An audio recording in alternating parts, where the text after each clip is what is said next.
This is the Above Average Podcast, and you are listening because you want an above average life. Hello everyone, and welcome back to the Above Average Podcast, the podcast where we talk to above average people about their above average lives. Now, for anyone that wasn't already aware, I'm a huge fan of both stand-up comedy and TV. And my guest today is the perfect blend of the two. She's a well-known and respected stand-up comic and actress who has starred in shows such as Byker Grove, Doctors, Inspector George Gently, and most recently as Nicole Piper in the long-running BBC drama series Casualty. She's also one of my first guests with a run Wikipedia page, so please welcome Miss Sammy Dobson to the show. Hello. How are you, Sammy? I'm alright. Do you feel famous now you've got a Wikipedia page? I've had it weirdly for years, and I don't know who set it up or why. I don't know if it was like an inside joke that I wasn't part of. It's like a bunch of mates just got around and set up. I think it goes back to, I used to be on a radio show that had its own website that was based on Wikipedia called Pilkipedia. Okay. So because I think it was off the back of that I ended up with a Wikipedia page, because there was very little on it. It was like, Sammy was in an advert once.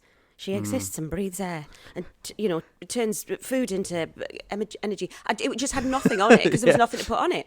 But then people keep updating it. And the day Casualty got announced, someone else messaged me to say, that's gone on your Wikipedia. Weird. I wonder if it's AI or something now. I wonder if it's like, it just scans. But things someone will have to check that, wouldn't they? But do you know, there's like a group of people online that make it their like objective, their work, their hobby, to go through different people's Wikipedia pages and load in the worst photo they can find of them.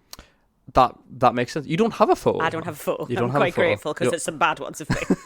The one I like is your profile picture on Instagram. That one would be a good Wikipedia page. Which one's that? Is that my comedy headshot? Or yeah, Facebook one's one in drag, isn't it? Yeah, that's my comedy headshot. That's good. Yeah. Anyway, so being an actress, take me back to Sammy aged 14. Is that when you started getting into acting? So what made you pursue acting? What inspired you at the time to take that up?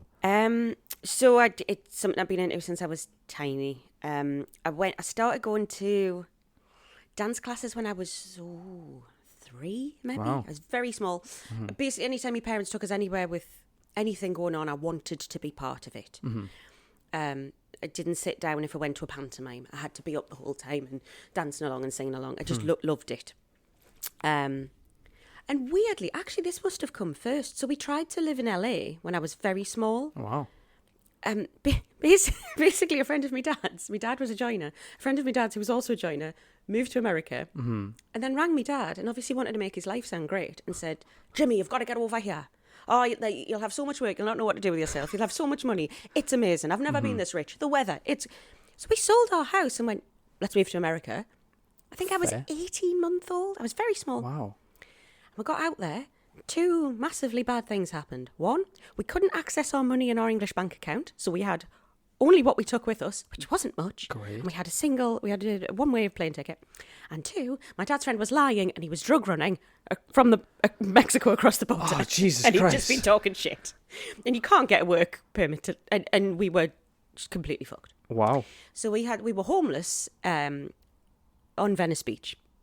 Wow. When I was an infant. I was breastfed until I was 3, and my parents both weighed 6 stone when we returned home. Wow.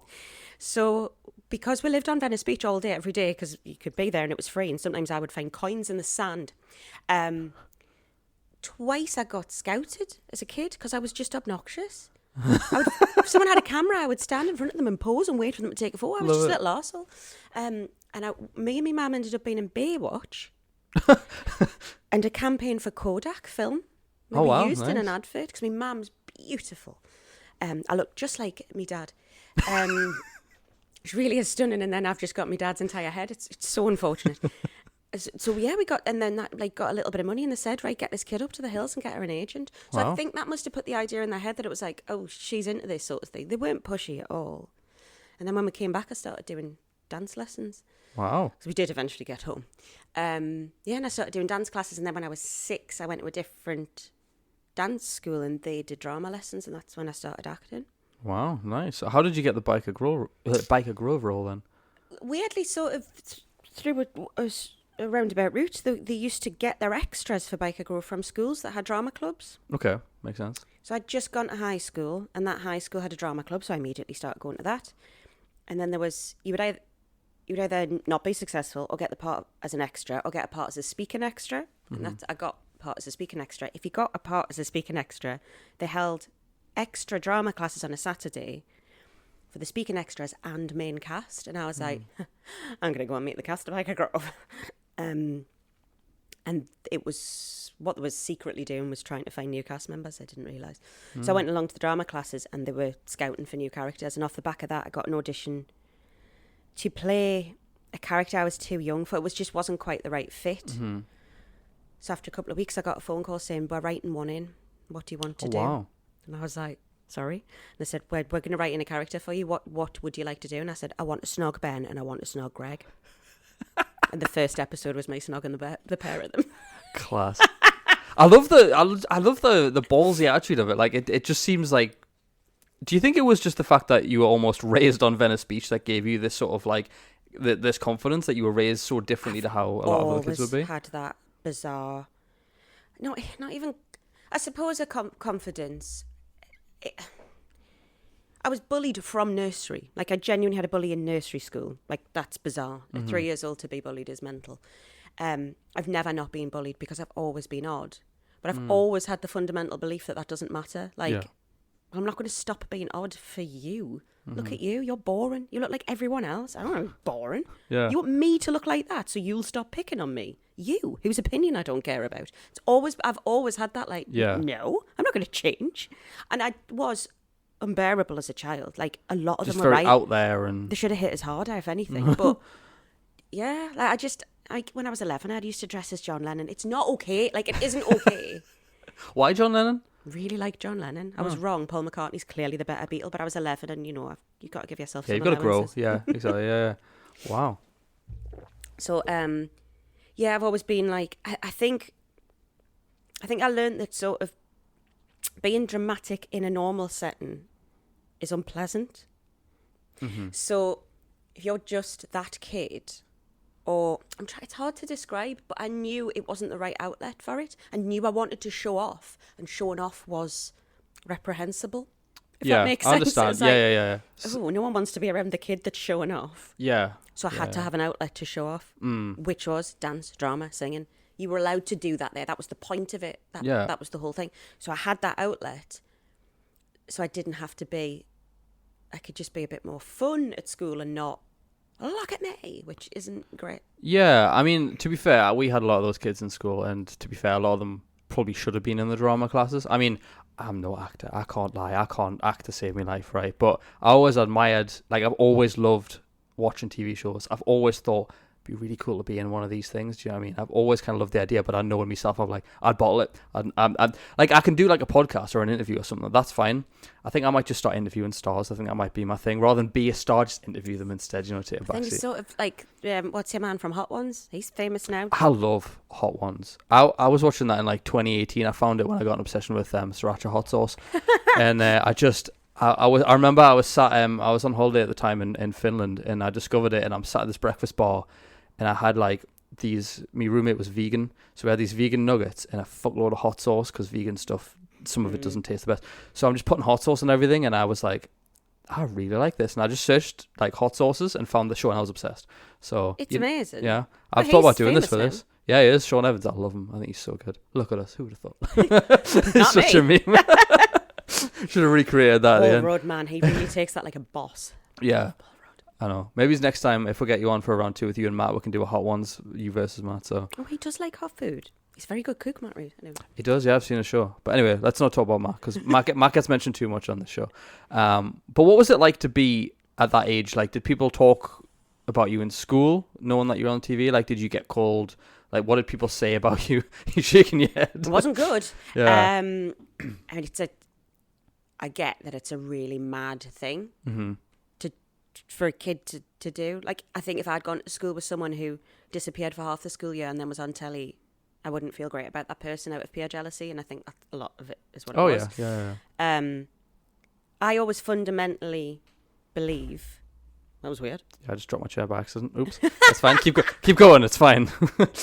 Glad that actually happened and it wasn't like just me hallucinating. No, I didn't just drop. It's fine. I fundamentally believe I changed in no tangible way whatsoever. And the references I would cite for that are the friends I had when I started that school, which was before Byker Grove, are my friends now. That whole thing didn't change. Yeah.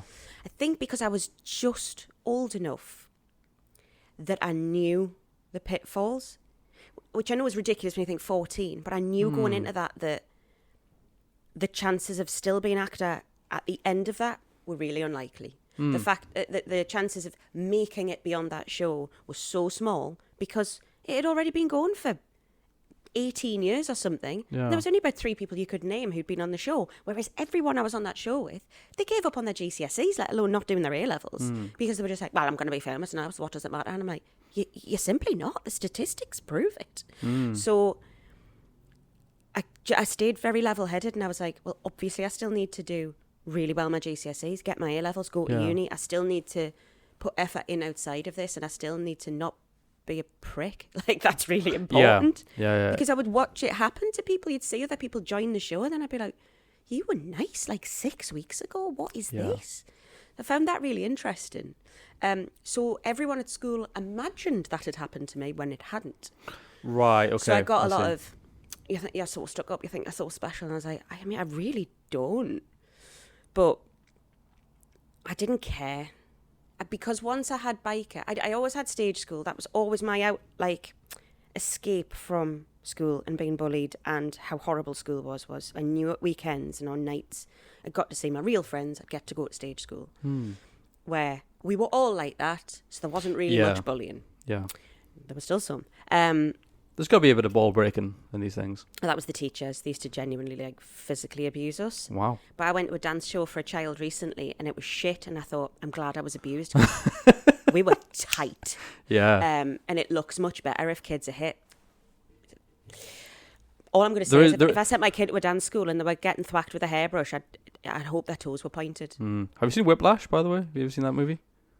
Let's go. That just flashed back to me. Getting My chairs dad thrown at taught me you. how to play drums. That film was very triggering. Yeah, wow. I bet if that was the case, yeah. There's a car crash in it, and my dad taught me to play drums. I think it was like what do you call that when you're scared of spiders and they put a spider in your hand? That therapy. What do you call it?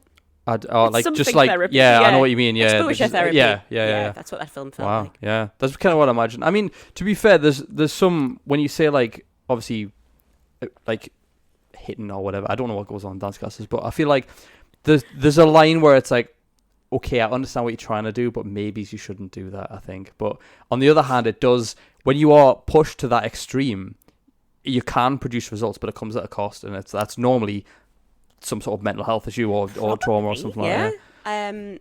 We used to wear our hair in like high ponytails so the dance teacher could grab the ponytail and pull it up straight. Wow.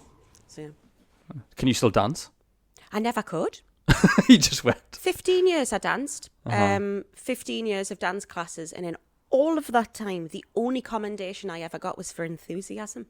I mean, I can see dancing. that. But Aced off for effort, though, by the sounds of it. Absolutely, I loved it. Oh God, I put my heart and soul into it. But wow. Yeah. They used to very much hide me at the back. But I loved drama, and I really loved singing as well. But again, not brilliant at that. I can sing in tune, but you wouldn't want to listen to it. Great in the choir. Hidden behind all the other voices. Again, yeah, just hide that, but enthusiastic to a fault. But drama was always my thing. Thing is, the enthusiasm, I think, is personally what gets you noticed a lot of the time now, because I think a lot of people do have talent, but it's very hidden or they're shy about it. But I think with what it sounds like you were very much like, well, I've got a good blend of both. You know, I can do it. You can see me do it because I'm enthusiastic about it. I just loved doing it. I think it was just pure like. Not escapism, but that was my like pressure valve on my own personality. Yeah. Well, it was good that you found that tribe of people that you can hang around with as well, because I think I think that's the problem for most kids in school and stuff is they don't really have. There's not much of an outlet now. I feel like when I was in school, I was I'm a nerdy guy. I wasn't like well liked or whatever. But like when I went home and I got on the Xbox with all my mates, I was the shit, man. I was on Halo, Call of Duty, I was killing everybody. I was amazing, right? And I think similarly, when you went out of school and went to these classes, that's where you fit in the most. You find your tribe. Yeah. And often that doesn't happen till uni because you focus in on either the subject you love or the extra curricular things like the groups and societies and things, and then you find your tribe, you find your people. It takes a bit of time to do that, But it's the best thing in the world. I think it's so sad when you see kids now at school and they're just so miserable, and it's like, just keep going, just hold on. Because I swear there's someone just like you and they live under 5 miles away. Yeah. You just haven't met them. It's crazy. That's why I always encourage people. I'm like, I hear a lot of people being in this space and they're like, I don't really have the right friends. I don't have like the right people around me. Like, people are bad influences. I'm like, well, what are you doing outside of your job? Like, because you're not always going to find your best friends in the job. Yeah. And they're like, well, I don't really do anything else. I'm like, well, if you were to go to like a gym class or an acting class or something that was extracurricular, let's say, you're going to find those people you gel with, because you're going where your interest is. But I think a lot of people don't have that like get up and go to do it. Stand up, man. Like, oh God, we'll get into that for sure. Yeah. I found through stand up. It's once you really sort of zero in on those things that you love, that's when you start putting the people together that you're going to be mates with for the rest of your life. I mean, saying that, my 2 best friends, like I said, I did meet in year 9. But we didn't become best friends till much later, like after school. We were in the same friend group, but it took a much longer time to for that to happen. Yeah, nice. So you mentioned to me on the phone you have this sort of never back down attitude, which I think you briefly touched on there before. So describe that to everyone listening. What is Sammy Dobson's never back down attitude? I mean, it's often negative. I mean, Chappie just said that, was it this morning or last night? Oh, I cannot remember. I did have a few drinks last night, so I would say it might be last night, and that's why I can't remember. There was a bloke. He delivered a mattress to the house yesterday. Right. And he wouldn't let me put it inside the house. He's like, oh, it's a bit heavy, pet. And I could see on the side of the box it said 15 kilos. That's all right. That's nothing. Yeah. And I was like, honestly, it's fine. And he was like, no, Flower, it's a bit too heavy for you. So I grabbed it out of his hands and like hauled it up and took it to the back of the hall. I was like, it's fine, like sort of get out of my house sort of thing. And Chappie went, you'd have done that if it was 50 kilos. You'd have put your back out. You'd have like passed out just to prove a point. And I was like, yes, of course I would. Yeah. I'd rather smash all of my teeth out and be right. I love that. Than be weak for a second. Yeah. Again, probably my dad, whiplash. But yeah, it's not just the backing down. It's the backing down from who you are. Mm-hmm. Now, my caveat with this is always, I really hate people who are like, well, I'm just myself and I just say things how they are and blah, blah, blah. Yeah. No, yeah. You're an arsehole and there is a difference. Mm-hmm. As long as who you are and what you're doing doesn't affect other people negatively, be you and do you all day, all night. It doesn't matter. People can have an opinion on it, but their opinion's irrelevant. As long as you aren't just being horribly loud in a public place. Yeah, I get or, that. do you know what I mean? Affecting someone else's day or life. Like, that's annoying. That's different. But just living your own life and being you. Don't back down because people are having a go. Yeah. Because usually the people having a go are having a go because they're terrified or they're annoyed that you're daring to do something they would never be brave enough to do. Yeah, 100%. I remember a lad going into the pub once and he had slightly different trainers and all his mates went, fucking hell, look at your shoes. And he looked like he was about to cry and he left the pub. And it was a grown man. That's crazy. I mean, it's funny, like I don't know how often you nightclub, right? But I used to go out quite often and it was always funny to see. There was always one guy or girl, normally a bloke, funnily enough, who was in the middle of the dance floor, throwing shapes, just giving it everything. And people would stand and watch and point and laugh. And I would go, you know what? 90% of you would give your left bollock to have his confidence, to be able to just throw yourself around and just love your life. And funny enough, I was at the stand years ago, and I took a few of my friends, and one of the guys I hadn't seen for a while, and his laugh was overly loud, but you could tell it wasn't a genuine laugh, right? To the point where it would carry on beyond where the crowd would laugh a little bit, like he would be the last one to finish laughing, to the point where even, I can't remember who it was, actually pointed out that he was laughing like that. Like someone's having a good time kind of thing, like pointed out. And I said, I was like, mate, like, you're putting people out staring at you for this laugh. And he's like, well, I'm just being me. And I was like, yeah, but you're not understanding. There's a line between confidence and arrogance, and you're annoying these people. Yeah, like, these people are here to have a good time. They're not here to listen to you. You're making it about you. They're here to listen to some comedy, and that's it. They don't want to hear you laugh. They don't want your opinion. Isn't it funny that as an observer, you can always tell when that's genuine and when it's not? Yeah. Because you're a fan of comedy. Do you know Nicola Mantalios? I don't. There's a character called Zoe. Oh, yeah. Oh, is that her real name? Yeah. I thought she was just called No. with the dog pants. Yeah. Nicola has the maddest laugh I've ever heard, but it's pure, genuine, pure joy. And I've been to places with Nicola where everyone's looking at her like, stop laughing like that.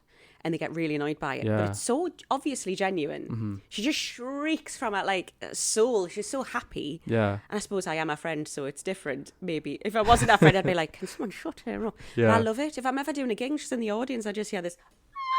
I'm like, oh, Nicola's in. It's great. She is great. It's genuine. Yeah. I can always tell if I'm emceeing, if someone's doing the look at me laugh, and you're like, oh dear, somebody wasn't breastfed. Do you call that out? I bet you've said that as well to the crowd. It's always blokes. Yeah. It's always blokes. And they're normally, I know it sounds funny, but they're normally bald. I know that sounds like such a stereotype, but they're normally like bald, rough, drinking pints kind of guys. It differs, you know, but it happens way more for female comedians because you immediately become mother and they desperately want mother's attention. Ooh, this is deep. It's so true, though. It's such a psychological thing. It's either I need to know you find me attractive, so I need to know that you want to fuck me because you're a woman, or your mummy. Wow. And in this room full of people, mummy still needs to look at her little boy. I can see every that, time. yeah. It's always a man. It's always a man. If you're a female, it's always a man. Jesus, yeah. Desperate for attention. I mean, yeah, I'm gonna have to notice that next time I go to the stand. I look around like which one's got mommy issues. Yeah. I look around. I tell you what, I've said that before, and I've seen blokes lose it, and you go, "Oh, you really do have that mommy got to you, issues." didn't it? Yeah. Cool. Jesus, I'm excited to get on the stand-up stuff as well. But it's funny. Like, when do you think it's acceptable to take on board people's criticism and their opinions, and when do you think it's not? Because my philosophy is don't take something personally from someone you're not personal with. But I know sometimes you get feedback from audience and stuff like that. So when is it acceptable to listen to opinions and when is it not, in your opinion? I think, hopefully, a lot of the time you know where it's coming from. So at the end of a gig, I'm going to say it again, quite often men will come up and share their opinions. Do you know what would be funny if you did this? And you're like, oh, sweetheart, it wouldn't. Get up and try it yourself. So I know. But then, last year... It's because it is always a man, and it's always a man that says something dreadful, and it happens nearly every gig, and you just get used to it, and it's just water off a duck's back. This bloke came up after a gig, and I was like, okay. And he said, oh, we were sat right at the back, and you were talking to someone who was at the front, but because you didn't repeat what they said, we didn't know. And I went, oh my God, did I not? Thank you. Because I do usually do it. Yeah, I've not. Yeah. And I hadn't, and he was right, and I needed that feedback, and I was like, oh my God, you're completely right. I'm so sorry. Thank you I need to be more aware of that, because if I've just gone ADHD brain and gone, I'm having a conversation with you and forgot I'm doing my job. Yeah. To repeat this so everyone's in on it. Yeah. So that feedback was really useful. So.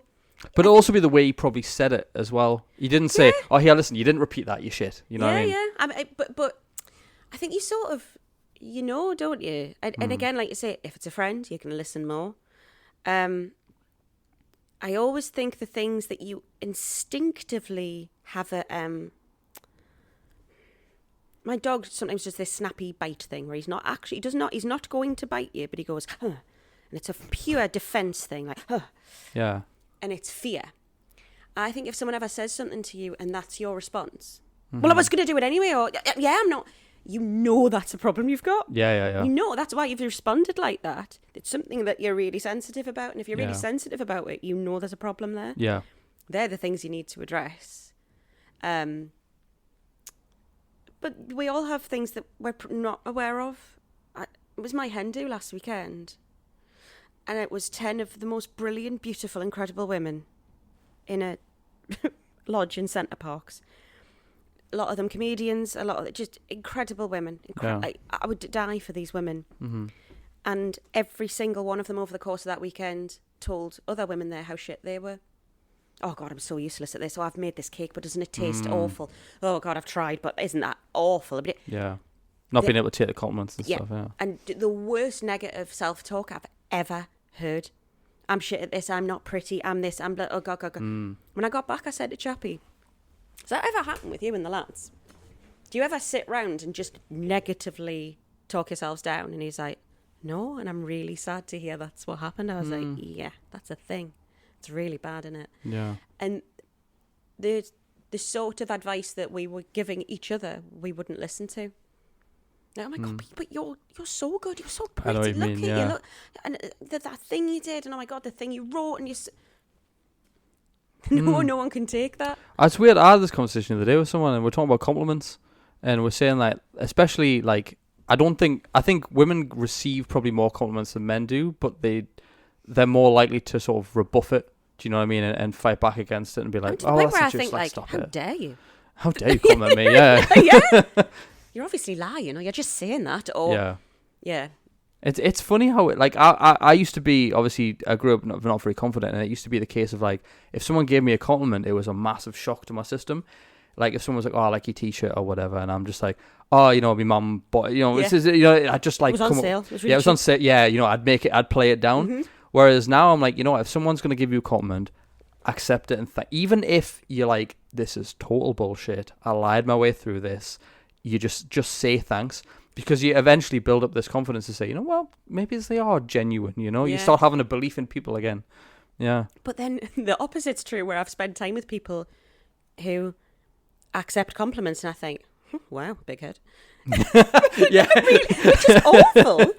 Yeah. I don't know if that's an English thing, a female thing. I don't know. Do you know what? I think that might be English. I think that's a genuine English thing. It's very like, what are you doing? I suppose it depends You're supposed how. to tell them to piss off.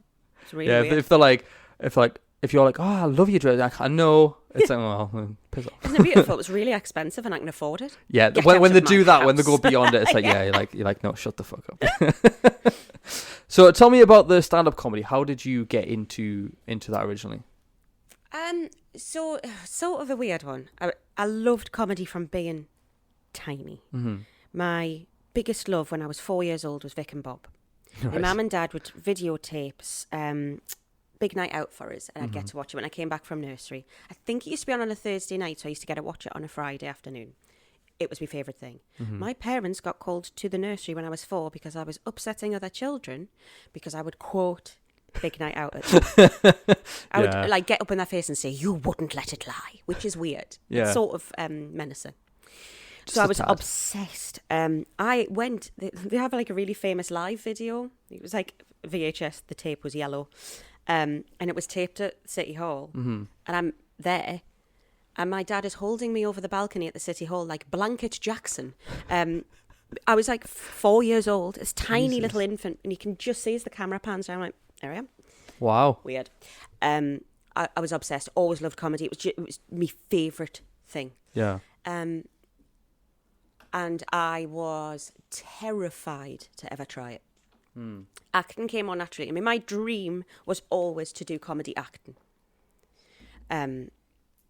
When I got my agent when I was 18, so I did Byker Grove for like until I was 18, and then I got an acting agent and just started jobbing, going to London all of the time and doing auditions. Yeah. And doing jobs like, well, I did Casualty before, Doctors, The Bail, all of that sort of, there's like a roster of things that you can do slightly all of peer them. in. Yeah. Then I started doing period dramas, but my agent had said to me straight off the bat, "What do you want to do?" And I said, "I want the career of Rebecca Front. I want to be in all of Rebecca Front, man. She was in everything. She was in The Day to Day, Alan Partridge, Grandma's House, the thick of it. Her career and how brilliant she is, but she probably walks like down the street and not many people know who she is. It's an incredible balance of like, if you love that show, you'll know exactly who she is, but the rest of society don't. Niche It's famous, really cool. That was what I wanted to do. But I didn't get any comedy stuff. I ended up going down this weird route of ending up in period dramas, which I loved because it's like proper dressy up. Yeah.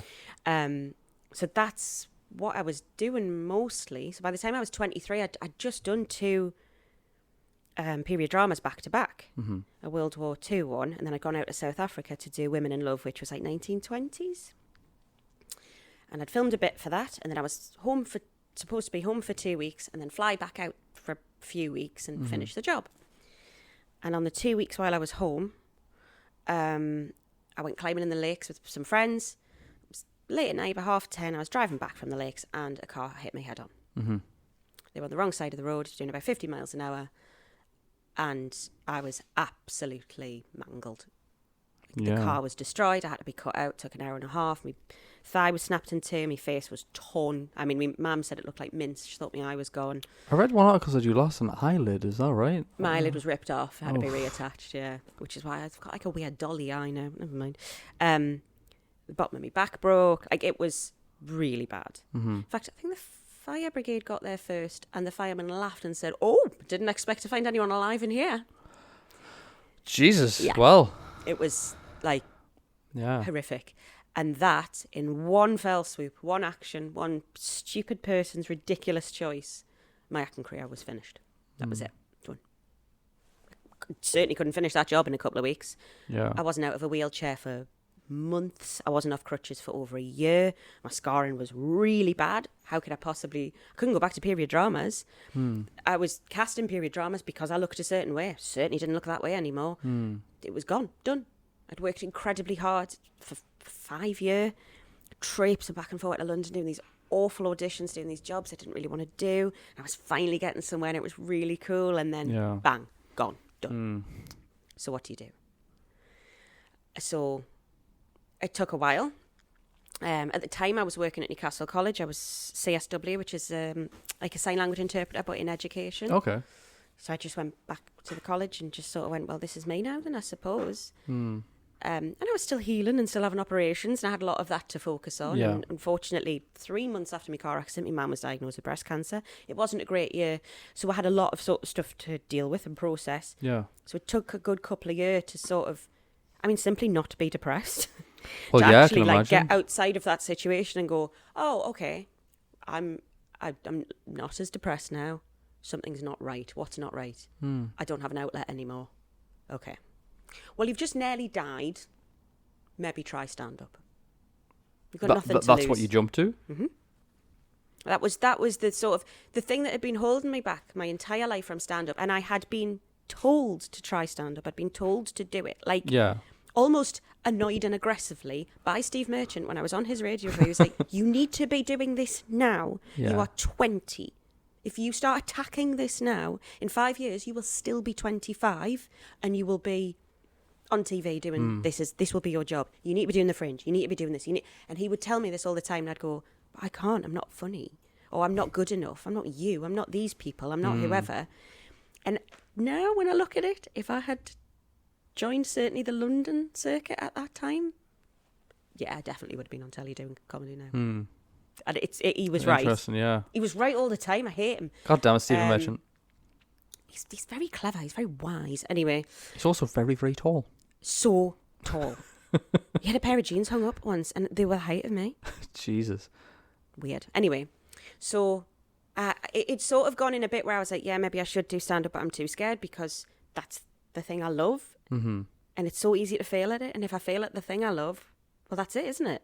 What were you like appearance-wise at the time? Because obviously, I think I read something that you said you weren't very vain, so you weren't too bothered about the appearance side of it. I never was, because I wasn't... To me, I never thought I was pretty, so I wasn't protected anything. I never had good looks, or I was just normal looking. That's why I got normal looking jobs, like the disabled child, the I shouldn't laugh. I know I did. I played it like a child with autism, Yeah. like because I could do character work because I wasn't pretty. I couldn't play the lead. I couldn't play the girlfriend. I mean, I did in a film about dogging. That's not important. I did see that on Wikipedia. I got Wikipedia little roles here and there doing that, but I wasn't like, oh my God, she's beautiful, which was great because it meant I got to do all these mad other things. But when I got into period dramas, I weirdly just had a very period appropriate face. You go, I can believe this woman suffered in the 40s. Do you know what I mean? So, but I love that approach. Yeah, but I was at least symmetrical and like and unblemished, and like you could believe like, oh, she's a rosy faced girl from Wallsend. Like it was the right look. I wasn't beautiful, but I was all right. And it took even the all rightedness away. But I was never vain because I had nothing to protect. And now I look back at photos of myself and I'm like, you stupid bitch. But never mind. But again, women. So well, I got told in college I have the face of someone who could only ever play a bad guy, as well. So that's really cool. Look at people who've made careers at being bad guys. Alan Rickman. Yeah, he's a sex symbol. So you never know. Maybe I haven't found my forte yet, but when I got the Six Music job, my nana, who is dead, and that's not a bad thing. She wasn't very nice. When I got the Six Music job, she went, "Oh, thank goodness, because You're better suited to radio. That's such a horrible compliment sometimes, isn't it? She was not nice. Yeah, face for radio. Thanks, Nana. But look at you now, though, Nana. Yeah. Who's dead and who isn't? Who won that one, Nana? Who won the Nans? I mean, she was in her 90s. Spite kept that woman alive. What were we talking about? Oh, yeah, being vain. Not being vain. And getting up on stage, yeah. Yeah, so I think my scars had calmed down a bit. I think it was obvious something had maybe happened, but it wasn't that obvious. Okay. And it was a comic relief thing. So called Stand Up If You Dare. So that it was basically like, if you've never done stand-up before, for comic relief, we're going to take 10 people or 20 people, whatever it was, and you're going to do your first 2 minutes of stand-up. An audience of 300. It was at the uni. I was like, well, this is quite a good get out, isn't it? Because it's for charity. You were raising money for charity. You got sponsored to do the thing. Yeah. So you're raising money for charity. It's 2 minutes. How badly can you fail in 2 minutes? A supportive audience. No one else has done stand-up before, so I'm not going to be the worst. Yeah. Let's go for it. Let's do it. This is the perfect way to do it. I did it and then found out that pretty much everyone else had been doing stand-up for about 2 or 3 years. Oh. Lied to.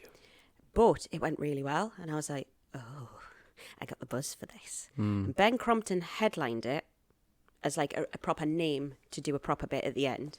And Alfie Joy interviewed people for Radio Newcastle, and both of them said, you should try this. You should do this. Here's some open mic nights. Here's who you should speak to. And I was like, I'm going to bloody do it. Yeah. So my second ever gig after that, I didn't know this when I signed up to do it. It was a competition. Right. In South Shields. And it was called a shoe show, which meant audience members were allowed to throw their shoes at you if they didn't think you were funny. Oh, shit. Okay. That was great. What hit you? Nothing, luckily. Oh, good. But it was an audience response. Like, they had to clap loud for the one they wanted. And one of the other lads had brought more than half the audience. Oh, right, So okay. I thought, well, I don't stand a chance here. But luckily, we got sort of equal response. So they said it was a tie. Brilliant. And you got booked for another gig off the back of that.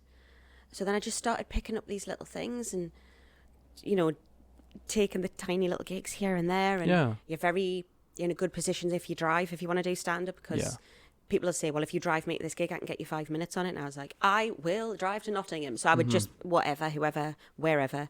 And over that first year, I think I started in the April, and by the August, I ended up playing the Fringe. Wow. Sort of by chance, Yeah. and because someone got ill. And it was just on a mixed bill. It wasn't my own show, but I did the Fringe that year. Excellent. And Victoria Wood saw me do stand-up, and she's one of my heroes, and my legs went. Anyway, that was a weird year. And I was like, yeah, I'm going to hit this hard. I really want to do this. Yeah. I'm glad. If that's what came out of the car accident, I'm glad I had it. Yeah, because you could have just as easily given up on everything, really. You could have just said, well, I tried, it happened, I've now had this, and now I'm just going to be at the uni or whatever forever, you know? Yeah. So, yeah. Is there any particular, throughout your entire career in comedy, was there any particular heckle that has really stood out to you? I asked this question to Matt, so I've got to ask it to you as well.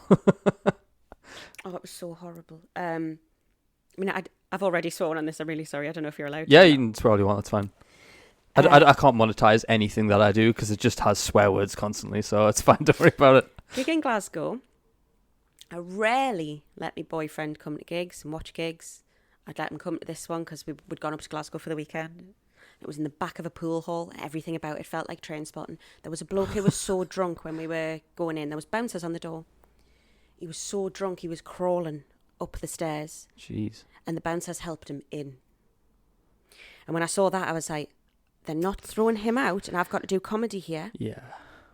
Right, great, brilliant. So I came out onto the stage, I announced on Sammy Dobson. There was quite a lot of people in the room, but it was not set up for comedy. There were tables like this and sat at odd angles, and it was quite light. And I grabbed the mic, and I can remember inhaling, because I start with like a fast song. And I went, oh, yeah, you do. Yeah. Yeah, you do. That's right. And I went, and the bloke sat at the front went, I'm going to rape you up the arse. And I was like, right, well, that's that. Fucking hell. Good. So that is what I had to deal with for the first 5-10 minutes. Well, what did you say to him? Or did you just, because is it the periodic table that you right? Yeah, isn't it? I took the mic to the back of the stage and faced the back and had a conversation with myself about the situation. And it worked. It diffused everything. Where I was going like, they said Glasgow would be nice, Sammy. They said just leave all your preconceptions at the door. It's not violent. They're not horrible. They're not going to threaten to rape you within a millisecond of walking on the stage. So I just sort of did this. Like, played it off kind of thing. Yeah. That was unbelievable. That's definitely the worst. Yeah. Well, yeah. Did he just stay the whole time as well? With his arms folded, staring at us in quite an aggressive fashion. I mean, I'd like to say that's rare. Not really. A doorman in Sunderland once hit me so hard he left a handprint for 2 weeks. Jesus. Now, I just got off stage, but I'm going to class that as a heckle. Why? Sunderland? He slapped me arse. Well, and I had a handprint on my arse for 2 weeks. And my fourth ever gig, also in Sunderland. There's a reason I don't do Sunderland. Yeah, fourth ever gig, a bloke. I got onto stage and he was sat at the side of stage, pulled a knife out of his pocket, went, "You better be fucking funny," and put it back. And I was like, "Oh my God." So yeah. That must be a horrible. You mustn't feel safe in any of those situations at all. Genuinely, honestly, don't often feel safe doing stand up. I quite like that. In a weird way. The danger side of it. It's the adrenaline. It keeps you on your toes and it keeps you in a fight or flight, but it keeps me in fight, and fight keeps me funny. Mm-hmm. I need that sort of edge because in real life, I wouldn't say the things I say to people with that mic in my hand. Right, yeah. And that's my attack. That's me fighting. And that's the adrenaline. That's where it gets us to. Where as a rule, I don't attack audiences. I don't just go and say horrible things to people. Why would I? I like to MC by being nice to people, flirting with old men. No, just that. But like complimenting people and being positive and being. I think that's a nicer way to bring an audience together. Some people just go on the attack, but if someone attacks, you're getting it right back. Yeah. I think that's the key to as a comedian. That is because I love it, and I love Red Raw at the stand because that is just. I mean, I remember one guy, bless him, he was a young guy. I think he had like dreadlock hair and stuff like that, and it was his first time, and he like bombed a little bit, like he just wasn't getting any laughs or anything, and he like froze.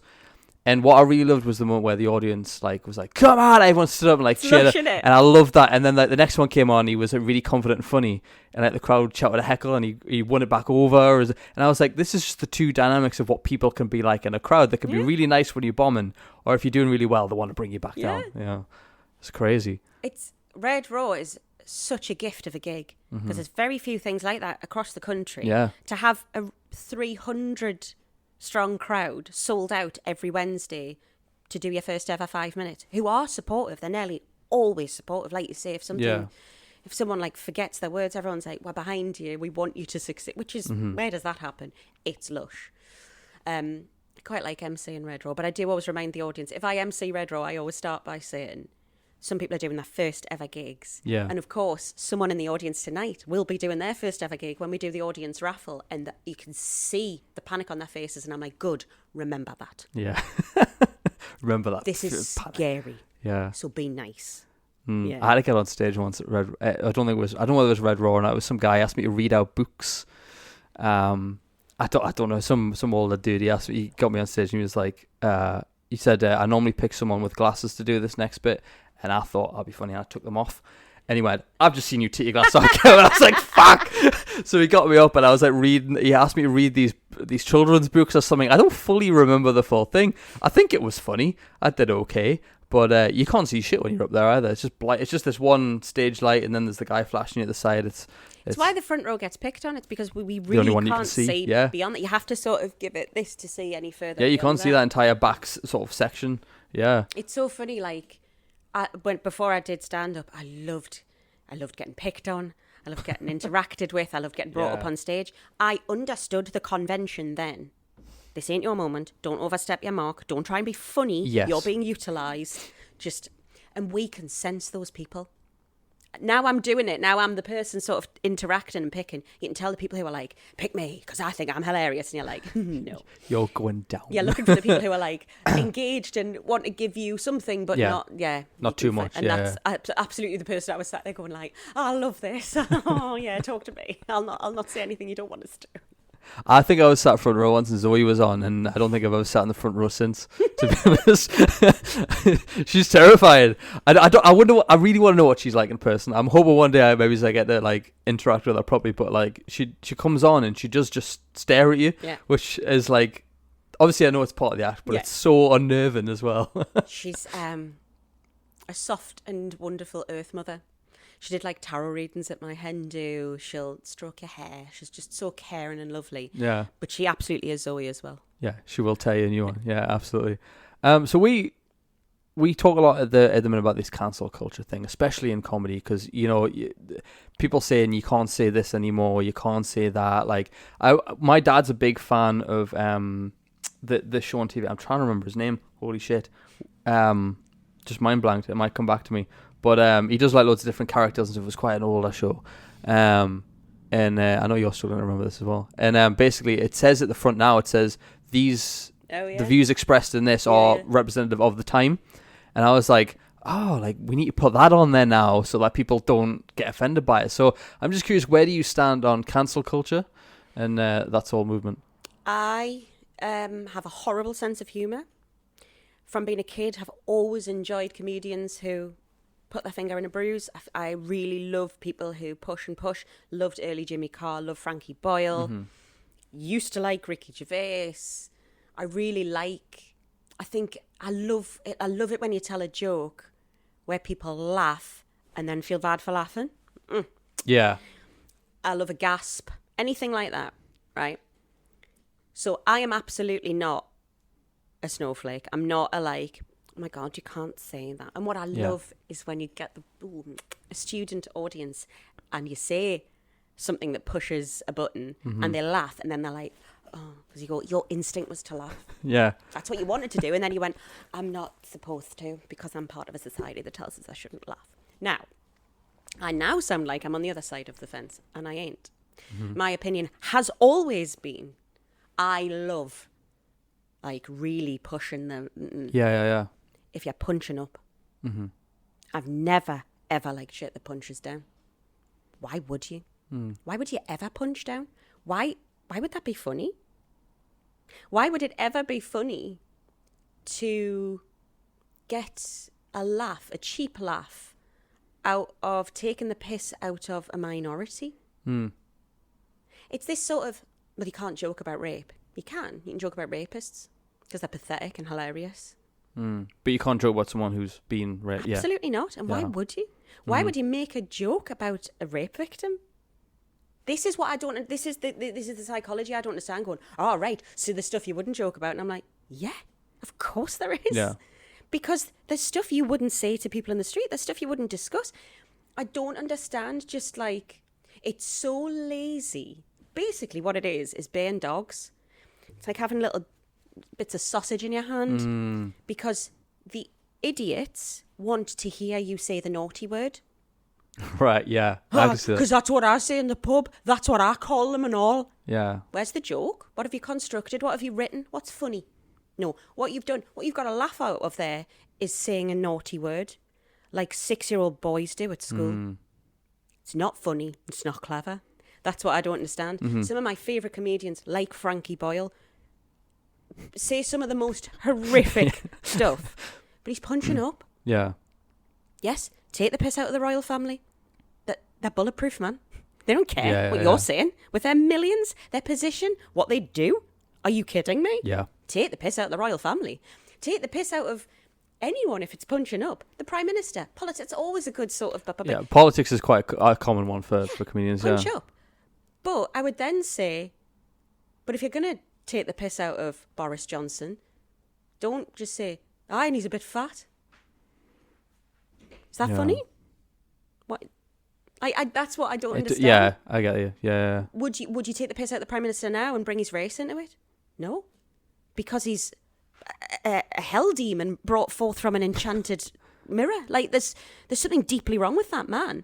his race plays no part in that. Yeah. So This is where the line is, as far as I'm concerned. Frankie Boyle made one misstep in his whole career, his entire career. As far as I'm concerned, he's made one joke where I go, that's not okay. That's the wrong side of the line.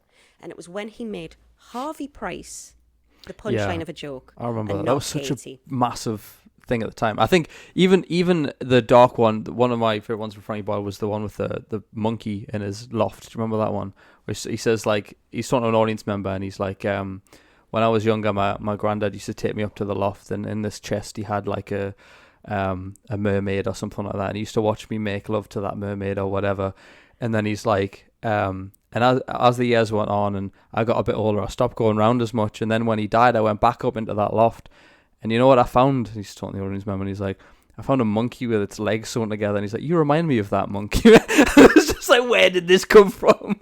You know, it was just mental. I once saw Frankie in a small, it was like a warm-up show, small room, and he picked on a lad in the audience, and he made an assumption that the lad was gay. Now, I think if anyone had to mark a box for this lad, other people may have made the same assumption. Yeah. The way he dressed, the way he had his hair, the way he held himself, the way he carried himself, he was very camp. Yeah.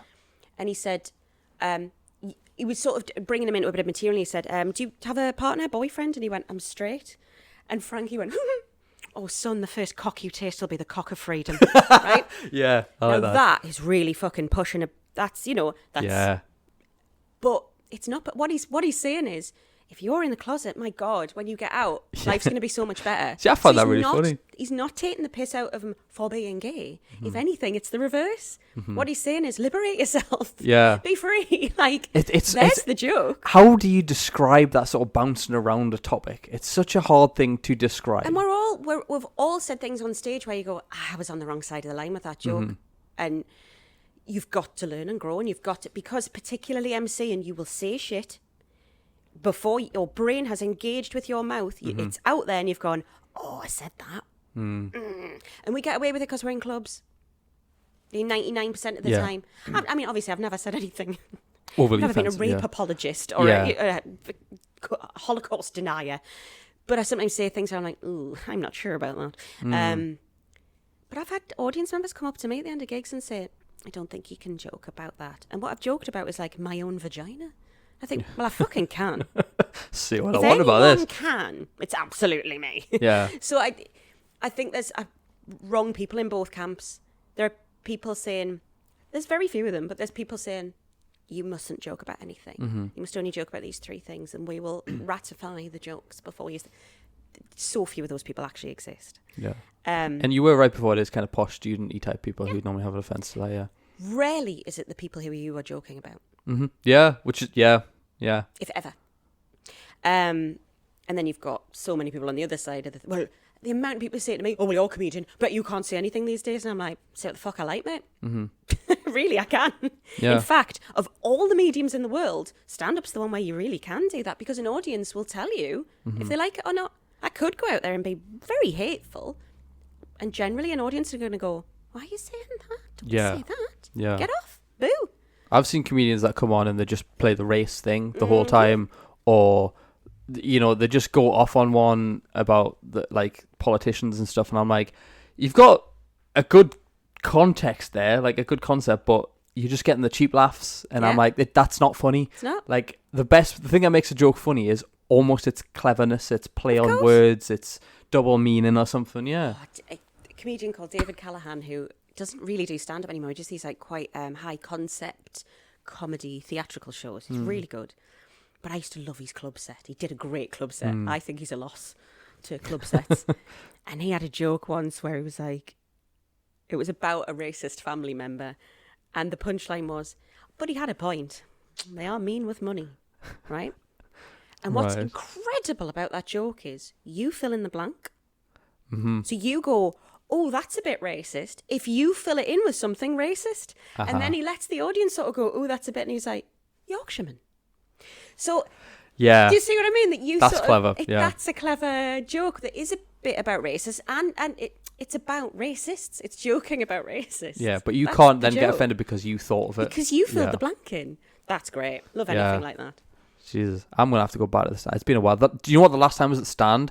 Well, I said to Sammy on the phone, I was like, "Did you do a thing recently with Matt and MC Hammersmith?" And you were like, "Yeah, last summer." And I was like, "Fuck!" I was like, "I haven't been for like a year." Casualty, yeah. Yeah, it was like because I'd spoke to Matt obviously after that. We did the episode last March, and then I was like, "I need to come see you again." He was like, "Oh, I'm doing these," and I didn't get to see him until the MC Hammersmith and Friends. And then when I went, he was like, "Oh, Sammy's doing it as well." I was like, "This is gonna be a mint set," because I'd seen you loads before. I'd seen and I'm always impressed by the song at the start. That always gets me. Such a cheap laugh. Do you have to do it like as a warm up, or can you just do it? So if I asked you to do it now, could you do it? Bear in mind, I haven't done stand up properly in 9 months. Mm-hmm. Yeah. You could. There's antimony, arsenic, aluminum, selenium, and hydrogen, and oxygen, and nitrogen, and rhenium, and nickel, neodymium, neptunium, germanium, and iron, americium, ruthenium, uranium, europium, zirconium, lutetium, vanadium, and lanthanum, and osmium, and acetine, and radium, and gold, protactinium, and indium, and gallium, and iodine, and thorium, and thulium, and thallium. Now, that's actually only a third of the song, and I do know the whole thing. Wow, well done. Yeah. How long did that take you to learn that? A coach journey to London. Me and my best mate set ourselves the challenge of learning it. Nice. Well done. That's so impressive. And it gets the the audience going, like the fuck did I just, like, yeah. It's so disarming. And they think, this isn't funny.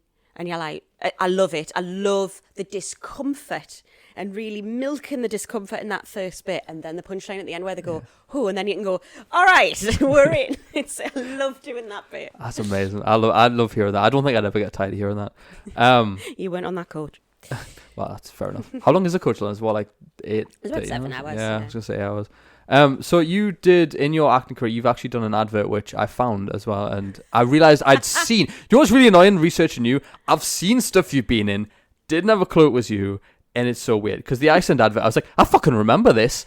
I remember this advert, and for anyone that might have to go away and search it, it's the advert where there's, you've got to go and find it now. It's the advert where you're an ice delivery driver, and you get him to, Peter Andre to sign for it, and you're all starstruck, and he's just kind of like, isn't this a great deal? And you're like, yeah, it's amazing. I think I go like, oh, because I'm so in love with him. Yeah. Apparently, yeah. Were you genuinely starstruck? Did you have to act much for that? Yeah. I mean, it was nice meeting the lad. He's lovely. Mm-hmm. Oh, he's a bit like a golden retriever or a Labrador. He was just dead canny, but he had to be wrangled a lot by someone. Peter over here. Lovely. No, I wasn't particularly starstruck. But it was a good day. Yeah. It was a fun day. How long does something like that take to make? Fuck me dead. This genuinely, his reverses 5 hours, mine 11 minutes. Wow. Why did he take so long? They just want to nail it. Like, he's the money shot. I'm ephemera. I'm set dressing. A warm prop, as a cameraman once told me.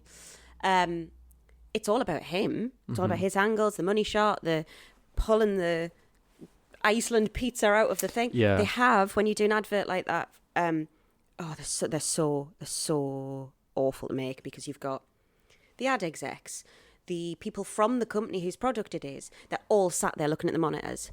No, you need to change that angle slightly because it needs to look like that. Well, you have to do it, and it's so micromanaged to get that end result. It's really, they're long days. So that was like an entire full day of filming from about 8 in the morning till 7 at night. But my reverses were 11 minutes. I remember thinking like, right, cool, great. Because they were like, right, Sammy, we're just going to have to get this done. I was like, okay. 2 hours was because Peter needed a nap. Oh, fuck off. Really? Mm-hmm. It's just in my trailer going, what's going on? They're like, Peter's sleeping. Dude, maybe he's like that fame and stardom where you're like, I'm going to take a nap every 5 minutes. But he's been like incredibly famous since he was really young. And they do say if you find massive fame, it locks you in at whatever age you were. That's pretty like common. So I think he was quite young when but he honestly, lovely. I did not begrudge him that nap. I was like, yo, Peter, lie down, pet. Yeah. I'll be Big Spoon. It's fine. You go. What I loved about it is because he had like a PA or management who was with him all the time, and she was the one saying, Peter's sleeping. Like, I have a feeling if you'd have knocked on the door and said, Peter, we need to get back to work, he'd be like, yeah, of course. Yeah. She was the one sort of managing everything. And loads of people turned up. We were outside doing a bit near a park. What the fuck was that? Anyway. And loads of people came for autographs and photos, and she was like, no. And he was like giving her the slip and being like, stop quickly. Yeah. So he was dead canny, bless him. Oh, nice. I'm glad he was a nice dude, because it's always nice to hear that, like, when they seem nice on camera, they actually are nice in person. So that's good, yeah. But let's talk about Casualty, right? Let's get into it, because I know a lot of people might be listening to this because of they've seen you do stand-up, and a few of them might be, like, unknown to you, but most people will listen because they've seen you in Casualty. So your character, Nicole Piper, is that correct? So how did you land that role? What was the casting process? Because it'd been a while since you actually acted now, so how did you get that role? Well, I've never stopped. Like, I've kept the same agent. She sends me auditions. Sometimes I go to London. A lot of the time now it's self-tapes. Yeah. And I was still doing them. And weirdly, not long before Casualty, I'd landed a role in a comedy. And it was a pilot, and it's the first time it had happened for ages. I did meet the Richardsons. I played his makeup artist in that. That was great fun. But this was like amazing. The script was incredible. We did 2 days in London doing a script read. It was phenomenal. Like, it's so funny. Yeah. And an ensemble cast, and I was one of the cast members, and I couldn't believe me luck. I was so excited for this pilot to get made, because I thought, I know this is going to series. I've got all the faith in the world. Yeah. Because it's so funny. So I'd got that, and I was amazed. And then this self-tape came in for Casualty. Now, I get self-tapes a lot, and I get them a lot for things like that where I'm like, oh, okay. Mm-hmm. And I see it as appeasement. I say yes because I'm appeasing my agent, who got stuck by me. God love her. Because I know I'm not going to get that part. 2019, I got down to the last few for a part in Emmerdale, and it was weeks and weeks of having to go down to Leeds, audition in person, be in a room with all the other girls going for the same part, do workshops together, again and again. Then it got down and down and down, and then we were doing like auditions on the set with the cast, and it was a big thing. And I just bought a house, and I was doing a pantomime, and I really lost my mind.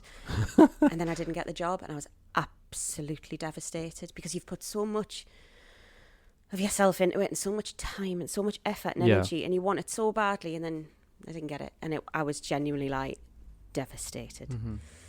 So I know how these things go. So the self-tape comes in for Casualty, and I think, well, if they like my self-tape, I know it films in Cardiff. How many times am I going to have to go to Cardiff? Yeah. Fuck. And I jokingly said to my partner, when it came in, I got the breakdown, I was like, oh, I'm going to have to film a self-tape for Casualty. And he's like, oh, what's happened to the person? I said, no, it's for a main character. It's for a new doctor. And he was laughing. I said, I know, obviously I'm not going to get it. And I was like, God, imagine how awful it would be if I got it. Because it's in Cardiff, you know, like they couldn't be further away, and that would be our lives ruined. And it says it's a year contract. Oh my God, a year of doing that. Ha ha ha ha ha ha. So I filmed the self-tape on the Sunday with my best mate, who always helps us with my self-tapes because she's an angel, Alice.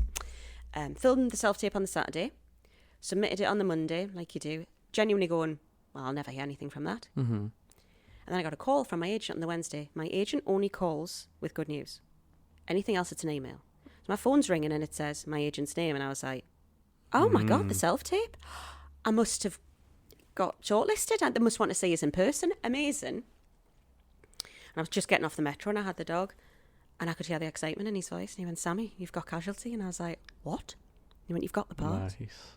And again, my legs went, and I had to sit on the hoarding at the side of the metro, and I was like, what do you mean? What do you mean? Because I can't just have the part, Michael. Because I only submitted a self-tape 2 days ago. They haven't even met me in person. He's like, you've got the part.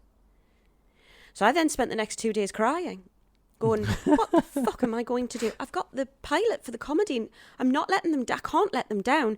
And I'm on the phone to my agent saying, please, can you get them to make this work so I can still do the pilot? I don't want to let them down. This job's amazing. It's so funny. It's definitely going to go to series. My agents were terrified I was going to turn Casualty down, because that's the way it looked. Because I was saying to Chappie, what are we going to do? You can't move to Cardiff. You've got a job. Yeah. The dog. Who's going to look after the dog if I'm working in Cardiff?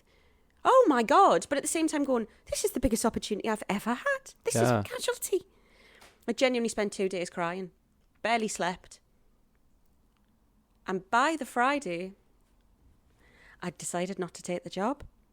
What, Casualty? Mm-hmm. And I'd sort of felt weirdly at peace with the decision, because I was back and forward and back and forward. And I was sat in a towel on my settee, and I was like, I'm going to turn it down. I've been working so hard with my stand-up, so hard. I'd put everything into it. I was driving the length and breadth of the country every week. I really wanted to make a go of it. And then I had this pilot, this for a comedy, for what the thing I'd always wanted to do. And then, I just didn't know what to do. And I'd made my decision, I'm not going to take it. And Michael said, we haven't sent you the contract through. Let's send you the contract before you make a decision. Mm-hmm. And I genuinely opened the email and went, I'll take it. And that was the split. What made you change your mind? The money. I had a feeling, but that's fair though. I can't lie. That's the fair. Absolute God's honest truth. That's what, because my entire working class upbringing and all of my dead relatives who struggled, who lived in cars, who had nothing, went, you are an idiot if you turn this down. Yeah. And I won't lie.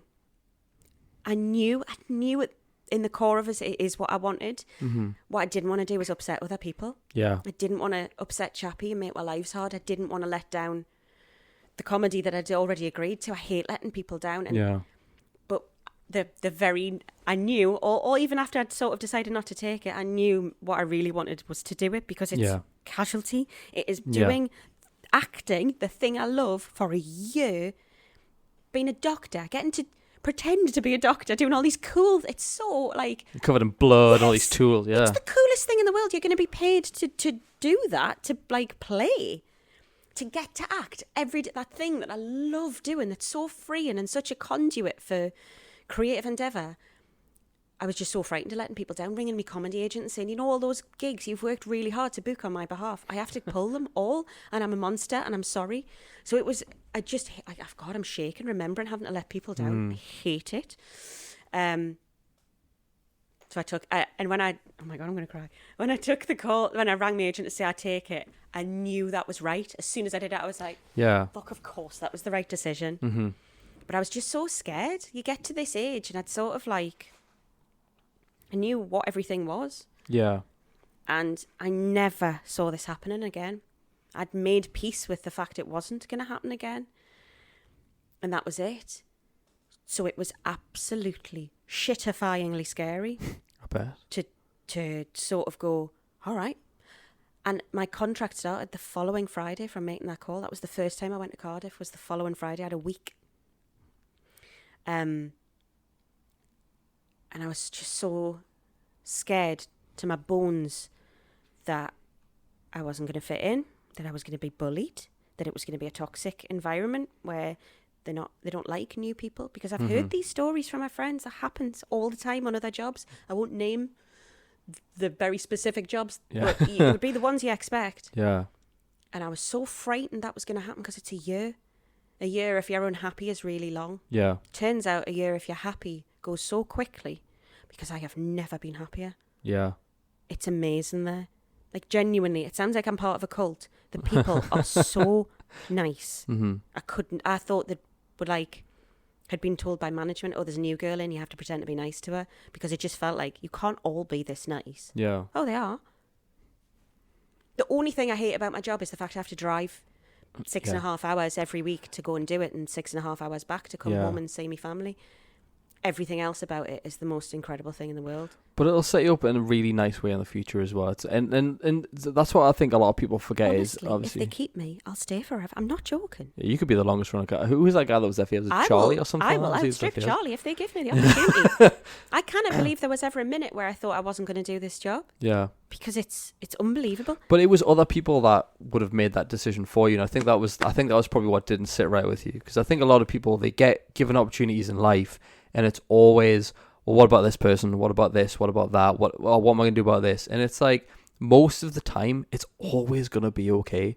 Like, and you cannot stop doing what calls to you, what opportunities come to you because of other people. Because then you would have grown resentful probably of that pilot. You would have grown resentful of that cast, because you'd watch Casualty and you'd see, I mean, I'm guessing you didn't know the character at this point, who you'd be, did you? Or, no. Yeah, you would see that and you'd be like, which one was I supposed to be? You know what I mean? And I don't think it would sat right with you. I mean, the opposite isn't sitting right, because obviously the pilot got picked up and it's been made into a series and it looks incredible.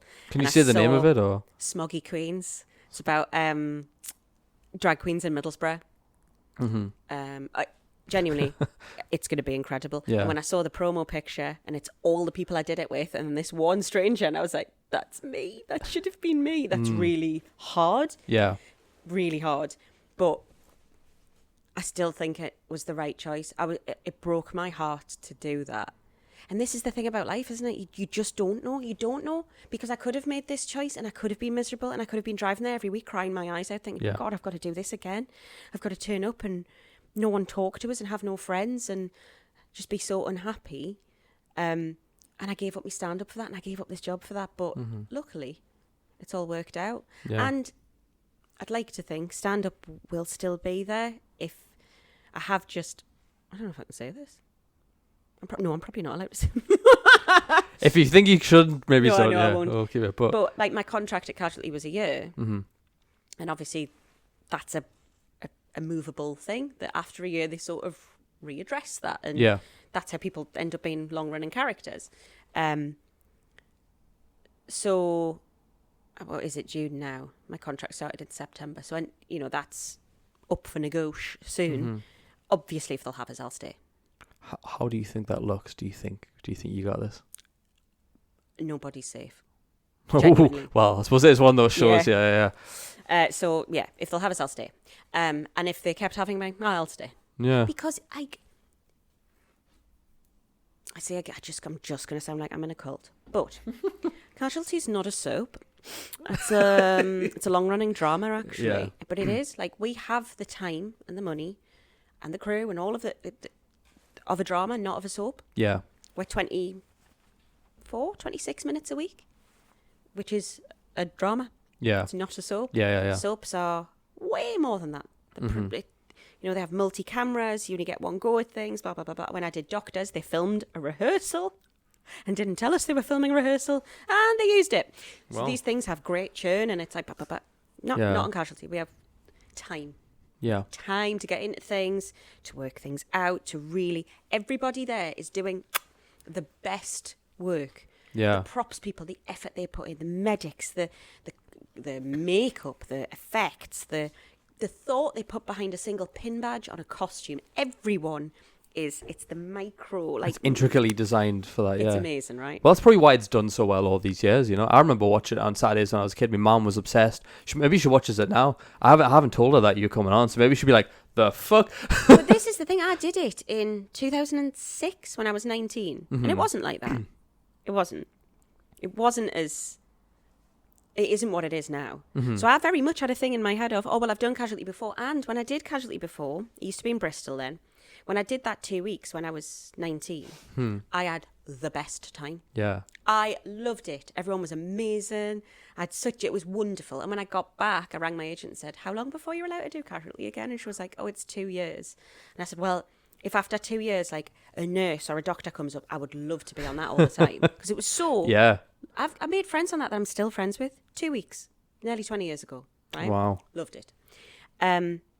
So this came and I was like, bloody hell, I remember saying that. I hope it's still the same. It's moved to Cardiff. It's different. That was so long ago. And it is the same. Everyone's amazing. But it was a different show.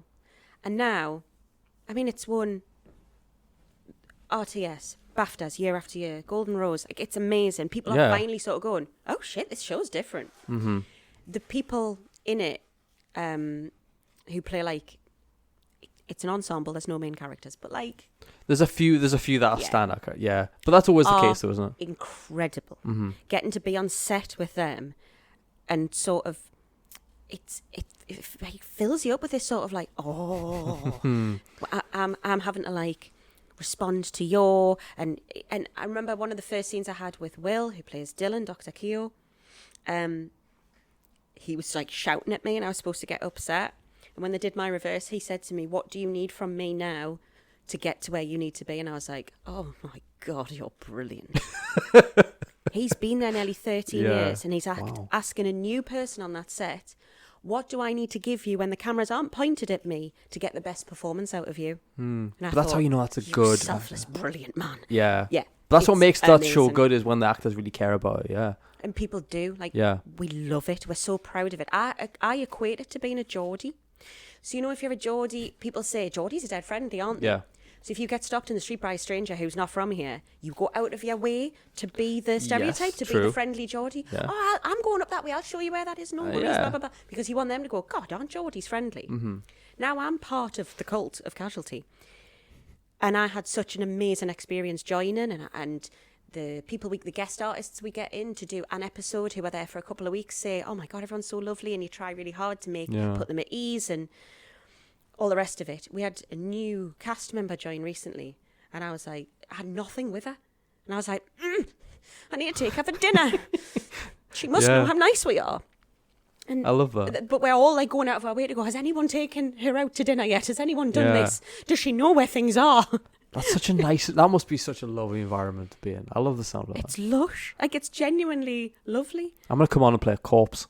I don't know, that'd be a brilliant corpse. Harder than you think. I suppose Bloody actually, hell, it's hard. Yeah. To be fair, I'm weird because I get a lot of itches and twitches. If I'm told to sit still, I can't. I'll move all the time. I can't sit still watching stuff. I twitch, I itch. It's quite unfortunate. So maybe it's not a corpse.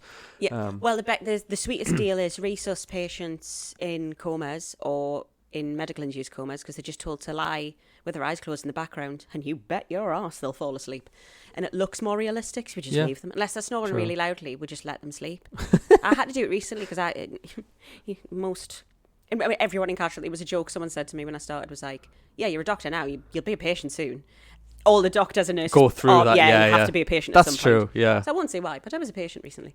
And I had to be asleep in the back of, I was actually asleep in the scene. Oh, I was spark out for about an hour and a half. There was dribble on my pillow, and they were like, right, that's the scene complete. And I was like, okay, I'll just go back to the dressing room now and rest. You're like, it's called method acting. Amazing. I love it. I love it. Cool. So tell me about your character. Where does she fit into this world? Because your first am I right in saying your first scene is where you rescue the baby? Yes. Is that right? Yeah. Rescued a baby in the car park. When I got the breakdown for the character, I did say, well, this is going to be easy. She's just me. The breakdown said something like, Nicole is scatty, possibly ADHD, is the sort of person you'd expect to find her sat in a piece of toast and not realised. Very working class, has worked incredibly hard to be where she is. It was just all of these things where I was like, and uses humour as a defence, like she's funny, she's always making jokes, blah, blah, blah. And I was like, yeah, this bitch is me. That's just me. Now, Nicole's much nicer than me, but she is me. Did you think they wrote that because or was it just pure coincidence? Oh, it gets so much weirder than that. So I'm going, well, this is just me. The first day I'm there, the producer comes, I'm having my makeup test, they're working out how they want to do my hair and makeup. The producer comes in and says, right, Nicole, let me tell you a bit about Nicole. And she's chatting for a bit, and she said, so, you were in a car accident. And I said, yeah, when I was 23. And she was like, sorry, well, we don't know when she had the accident. And I was like, no, I was 23 when I had my car accident. She went, no, Nicole was in a car accident. And I was like, excuse me, the fuck? And that's the character's backstory. She was in a really serious car accident. Fucking hell. Her best mate was in the car with her. It's a little bit of a grey area as to whether she caused the accident or it was just an accident that happened while she was driving, but she feels responsible. She wasn't too badly injured, but her best friend was left in a wheelchair and also unable to have children. So my character joins as a surrogate for her best friend because of this sort of guilt that she feels because of the accident. She's like, well, I'll give you a baby. Yeah. I don't want kids. Use me. I'll be an oven. Let's have a baby. Yeah. And then it's now progressed. I have to remember where we are in story on telly. Yes. So we now know I've had the amniocentesis and the baby has Down syndrome. And she's saying, I'm going to be a single mother who's already disabled with a disabled child. This isn't as black and white as you think it is. Yeah. I maybe don't want this baby. And now I think last week's episode was she's got in touch with me and said, get a termination. And I've gone, no. Damn. It's a really intense storyline. Yeah. It's amazing to play. But what's good about Casualty is in those sorts of shows was always the relatable stories. It's always something that someone knows someone that's happened to, or you've been through that yourself. And I think that's what really makes those characters. So I think there's probably a lot of people will definitely relate to your character for sure. Oh, some of the stuff they're doing at the minute is like tonight's episode, which obviously this podcast isn't going to come out before tonight's episode. This comes out like a week's time, so you'd be good. They've been addressing the faults of the NHS. So rather than it being a sanitised version of, well, we work in a hospital that's outside of the rules of reality. It's fallen to bits. There's been a whistleblower. There's been a documentary made because everything's going to shit and someone on the staff's gone, this isn't good enough. And that blame's been apportioned to one of the characters who in tonight's episode tries to take his own life, and it's to address the fact that a lot of doctors in the NHS take their own lives. Yeah. Like, they're really dealing with some of the most horrific and intense things that happen because they happen. Mm-hmm. Yeah, I mean, I remember I watched, was it Breathless a while back? Did you see that one? No. It was, I think it was only 3 parts, but it was about the nurses and stuff during COVID and hospitals and stuff. And I was like, damn, when you watch it and you're like this woman, like the main character follows, she's like away from her family for like a month. She video calls them on their birthdays and stuff. And it was like, obviously we were watching this in 2024. This all happened like years ago, but we're like, shit, I remember how bad this actually was. But like, that's what I love about those stories is they really do hit home. I had a patient a few weeks ago that had an infectious disease, and they said, go and get the COVID stuff. So basically to dress me in what a doctor would wear to deal with this patient who had a communicable disease, they had to get the COVID stuff out of storage. And it is what the doctors and nurses were wearing in hospitals, but they did a COVID episode, and they did do it faithfully, where everyone was in the proper mask and the respirators, and they had like wounds across their faces, and they're saying, we're acting this, and look at the damage it's doing. They're doing 12-hour shifts 4 days a week and having to save lives on top of all of. You've got no idea how insane it is. It's terrifying. And fingers crossed we'll never have to go through something like that ever again, to be honest. I just want the NHS to be okay. Oh yeah. Well, I try not to get political on here or talk about like Labour and Tories and stuff, but I'm hoping that it's gonna be good too. I think, yeah, I'm not gonna go down that rabbit hole, but here's a weird aside. I just think this is amazing. I've got 2 favourite bands in the whole wide world: Gomez and Blur. Okay. And a member of each of those bands is running for, as Labour MP in different districts. Are they? Isn't that amazing? From Blur as well? The drummer from Blur, Dave Roundtree's running to be a Labour MP in his constituency. So I think he has the Labour seat. Like, he is the candidate for Labour in that area, so it's whether Labour get in his area. But the same for Tom Gray of Gomez in Brighton and Hove. So he has the Labour seat. So if Labour, he has the Labour, whatever it is. But if Labour get in, he'll be an MP. Wow. Isn't that mad? That is pretty cool. I mean, when we've got in America, when they had Reagan as president, so not as great, but you know what I mean. Like that, it was an actor and stuff. Who studied in politics, yeah. But maybe that's what we need. Maybe we do need more people who sort of work their way up rather than we're just spoon fed. And I agree. Tom's really cool. He did like a thing during lockdown. He sort of pivoted and did this thing called Broken Record campaign, which was about fair remuneration for songwriters and the streaming. Spotify and things like that, and it gathered a lot of momentum. So he ended up being made the head of the Ivors off the back of this campaign. Wow. And I think sort of sideways stepping into that, he was like, oh, politics was always my first love. I know what I need to do. And he's fair. Isn't that amazing? Fair play to him, yeah, nice. I love the fact that you can still surprise yourself. Yeah. So Tom's 10 years older than me, so he's not 50 yet, but he's in his late 40s. Yeah. And he's just gone, nah, that was my first love and I'm pursuing it. I really, don't ever rule things out, man. Look at. I never thought getting this job would happen. I thought I was down a certain track and I was going to keep plugging away at it. And I'm shocked that it all came back around. And to come back around with a storyline that echoes what actually happened to me in real life that stopped me doing the job has blown my mind. That's crazy. It doesn't feel real. It still doesn't feel real. When you told me that and I read that and I was like, this is a weird coincidence, because sometimes you get people that you're like, they're good for that part, but you are made for that part. It's creepy, man. It's so creepy. I mean, I'm starting to question whether I am actually gay, because Nicole's gay and I'm not particularly. I'm not particularly straight, but I don't know what I am. But she's very much gay, and now I'm like, she's so like me. Am I wrong? Casually, it just made you question yourself. I love this. But it's the one thing that proves to me that you don't choose your sexuality, because no woman would choose to be attracted to a straight man. We would, if you could choose your sexuality, I promise you there'd be a lot more lesbians. Fair enough. Yeah, we are a strange breed of men. But yeah, when we were on the phone, what was really funny about it is because I call every guest and I get to talk to them beforehand, because it always makes, I personally think, for a better for a better listen for the audience, because it's not the first time we're meeting or whatever or talking. And when we were on the phone, you were driving back from the set. Oh God. And then you went, hang on, I'm gonna have to hang up because there is some fans outside and I'm going to be really lovely and I'm going to go talk to them. So how has that happened often for you? Like, what's your response to this newfound fame? It's really weird. Yeah. But it's not. It isn't fame. I tell you what's really interesting about this. The first time I did Casualty, I played a child that died in one episode of Casualty, right? Mm-hmm. Following week, I got recognised for having been in Casualty. The following week, in Sainsbury's, someone went, "Were you in Casualty the weekend?" And I was like, "Did you die?" Yeah.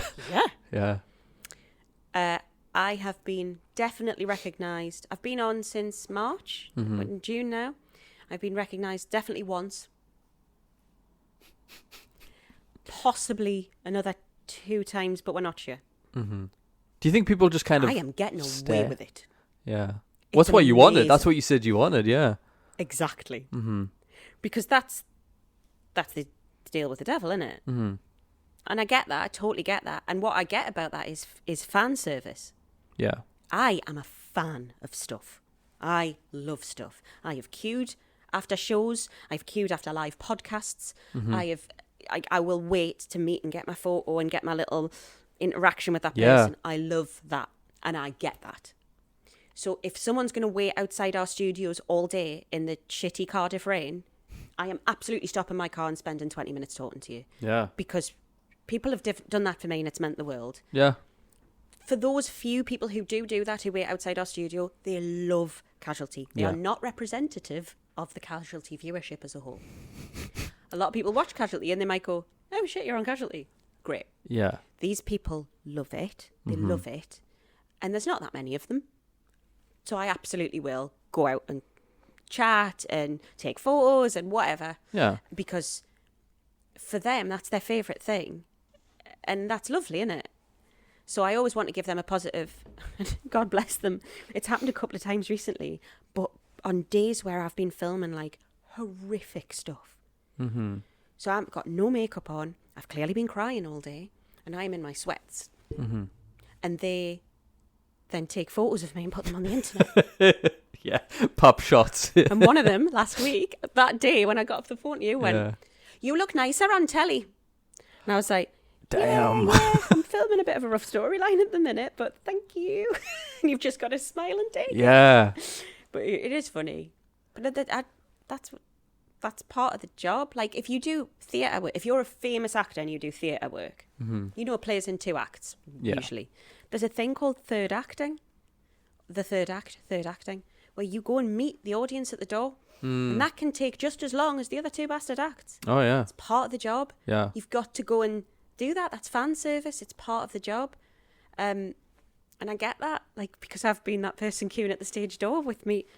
Genuinely, a few weeks ago, this ain't stopping us. Yeah. I am queuing outside a cabaret to meet self-esteem. You should just stand there and be like, I'm actually on TV as well. You should try. Never, ever would. I'll pull some string. Although, right, this is pathetic, but like these are the little things that keep me like, gives me little.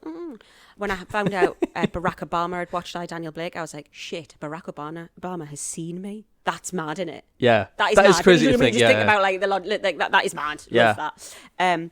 I'm obviously obsessed with Blur. I went to a Q&A with Graham Coxon a couple of years ago, and he, as a tangent, said, I just love crap telly. On like a Saturday night, Sunday night, I just stick BBC One on and I will watch everything that's on. And now I'm convinced that means, well, that includes Casualty. So Graham Coxon's seen me in Casualty, right? I tell you who has seen me in Casualty. Russell T Davies. Nice. That blew my mind when I found that out. How did you find that out? One of the writers at work's friends with him. You'd be an excellent Doctor Who companion. I'm just saying. I don't know if you're a fan. I'd be K9. Put a robot dog tail and paint a nose on me. I will scuttle around that floor, and I will be grateful. Thank you, Russell. I'd love to be a Doctor Who companion. I think you'd be great at it.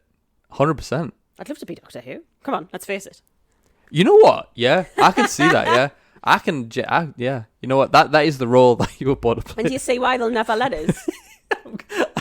Now that you've mentioned that you just did that, I've got to put that. Things like that, isn't it? Dream big, Sammy, and then immediately piss all over your dreams. It's fine. I dropped my chair and I nearly hit the floor there before, so... I don't want to shock you, but my mouth's been there for 37 years. That shouldn't have been a surprise. Still miss it. I still miss it at least once a day. That's fine. honestly, don't worry about it. As long as it wasn't like, I mean, to be fair, I had on one of my episodes, the tripod fell and hit me. It like fell at me. Like, your head? Well, I caught it just, and like the guy didn't know what to do, so I was like, keep going.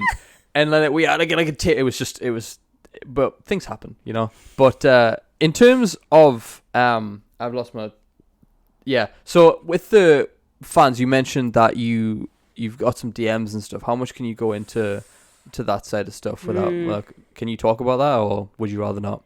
No, I'm happy to talk about it. But I do get like, it's hard to know, like, because I always want to respond to people and I always want to be polite. And like, if someone sends me a message, I'll always be, oh, thank you very much or whatever. Some people see that as a gateway to conversation. Mm-hmm. And I'm starting to get like, I don't know where to draw the line. And where do you just say to someone, okay, I'm not going to message you anymore? Because that's really hurtful. Yeah. Do you simply ghost them? Is that hurtful as well? So I'm struggling with that a little bit as to like Chappie says, you shouldn't have spoken to any of these people. I'm like, I know, but it means a lot to them. And so I'm in a bit of a funny situation with that. Because it's like, do you cut them off and like say thank you so much, appreciate you watching, like the message, or do you just like going. Yeah, that must be really difficult. Keep going, and I don't know what to do. Mm-hmm. It's a bit of a tough one. Yeah, I don't know what the right answer is. Probably that I should never have started in the first place, I'm guessing, but I've done it now. Maybe this is just a learning curve, you know. Maybe you'll get to the point where now I can get away with doing this. Because obviously, like, clearly some of these people have additional needs. Yeah. And I don't want to upset anyone. Mm-hmm. And they have a different perception of like social interaction and where boundaries are and stuff. And I don't want to be the person going, hey, you've overstepped the mark, when they don't know that. That's not cool. I don't know. It's just a funny thing for me to try and find the right answer to.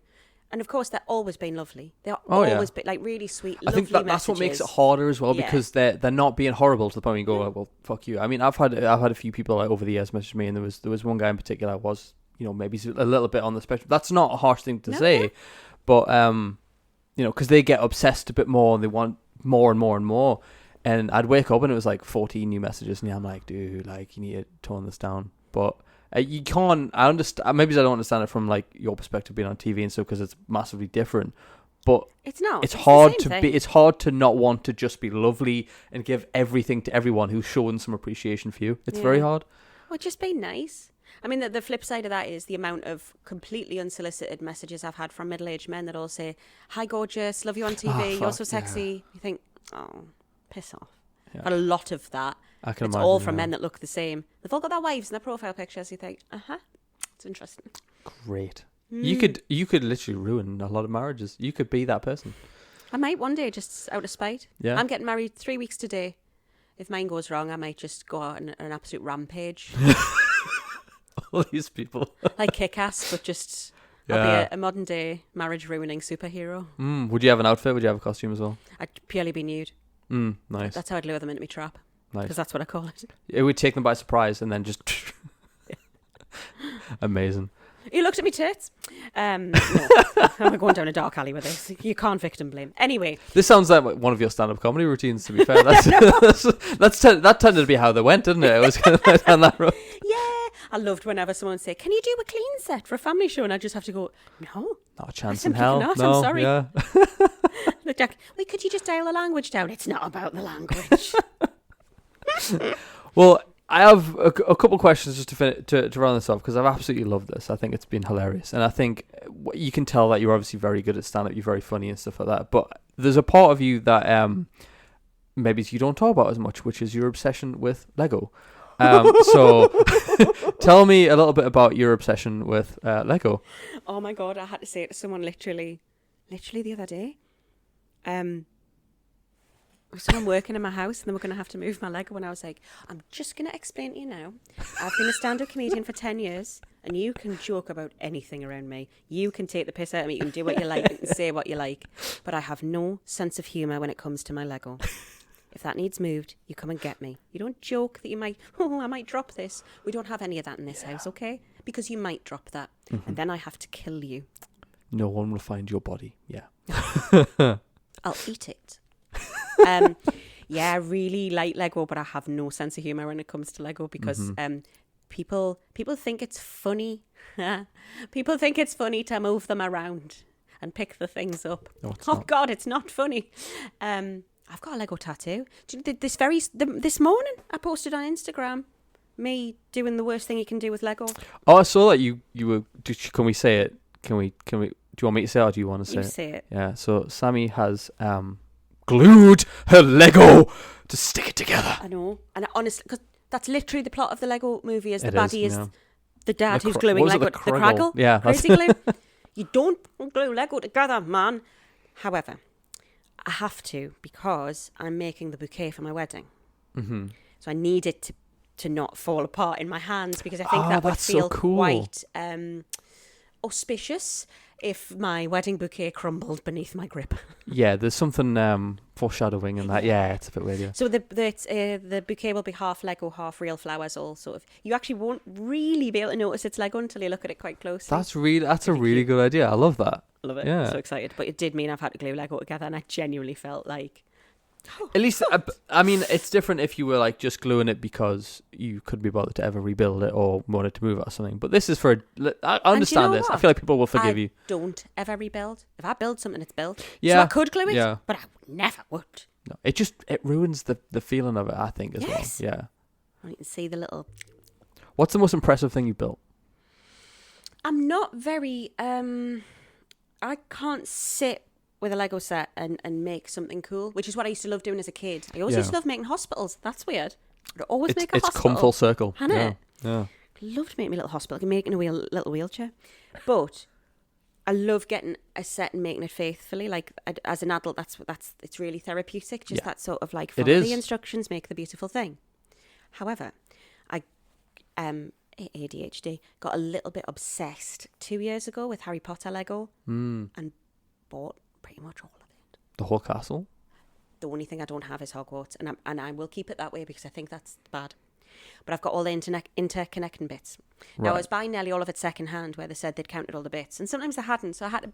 Look, we're not going to Oh, go God, into it. that's very in-depth, yeah. But I would go through with the book, with all of the pieces, and make sure it all matched up. And any bits that were missing, I would put in as a separate order to Lego. So I had a perfect set. So I could build it Because it up. tells you, for anyone that doesn't build Lego, you're weird, it tells you in the back of every instruction thing the amount of bits and the exact bits, yeah. Like a stock take, it's great. Yeah.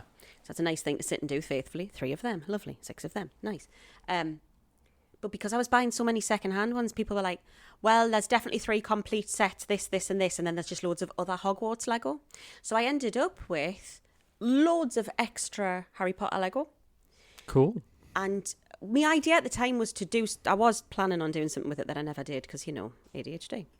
What I was planning on doing was making a series of TikTok videos, which was going to be Geordie Hogwarts, but done with the Lego Harry Potter characters. That's cool. Because you did that for Lego Funny Team or something, like a comedian I did thing. do so stop motion, which I would not do stop motion again.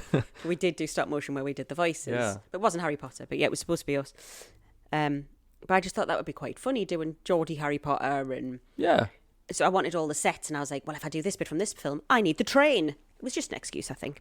But at the time, I genuinely believed this is what I was going to do. Anyway, out of all the spare parts, I built the boys' dormitory. Okay, nice. And I am so fucking proud of that because it is amazing. It's got like a chocolate frog display wall. It's got bunk beds with like drapes and gold. Like, it's Gryffindor. You know that's Gryffindor common room. It's sick.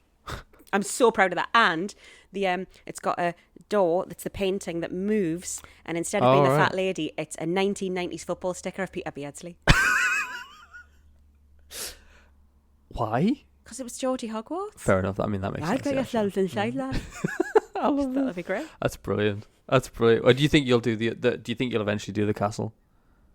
The whole thing? I can't. You can. Where's it going to go? Adult money. It's fine. You shouldn't say me. You mean fucking office, for want of a better word.